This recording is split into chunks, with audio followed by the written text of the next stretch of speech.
Welcome to the InforMaven AI Update, a podcast for higher education administrators to discuss the practical use of AI and intelligent agents.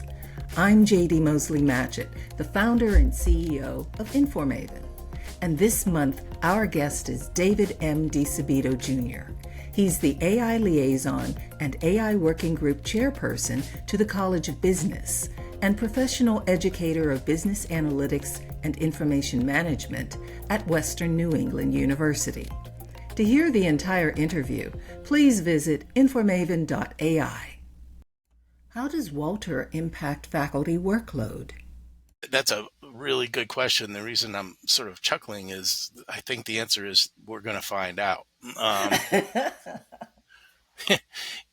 Meaning I can talk about myself, and I've already kind of broached that subject already in the program today. It does take a lot of work up front, but after, once you build that trust and have a prompting project set up that works, you can go from 105-page papers down to 1 minute, and you know how long it would take you to read and assess and grade and score 105-page papers. So the idea is to really allow faculty to focus more on their students' particular needs and be more student-centered, to allow the faculty to think more about curriculum and tweaking their pedagogy to better help students learn.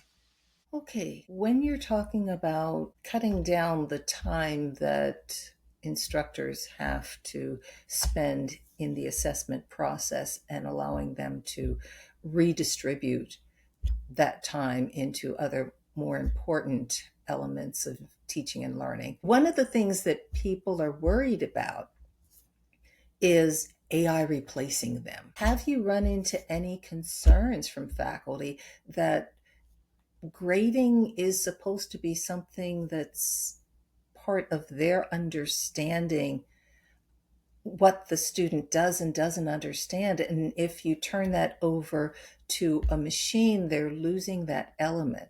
What would you say to that kind of an argument? Well, just off the top of my head, in my own experiences, any professor would tell you, your A students' grading is so much easier than your C or D students that make your head want to explode. Just being honest. Oh, yeah. And what Walter does is it virtually immediately finds the A's and virtually immediately will find those C's and D's.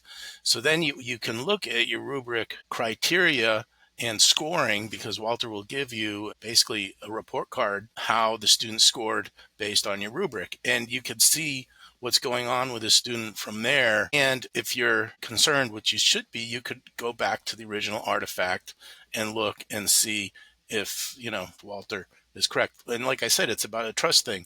I'm at the point where I've done enough experimentation that I pretty quickly can trust the rubric scoring.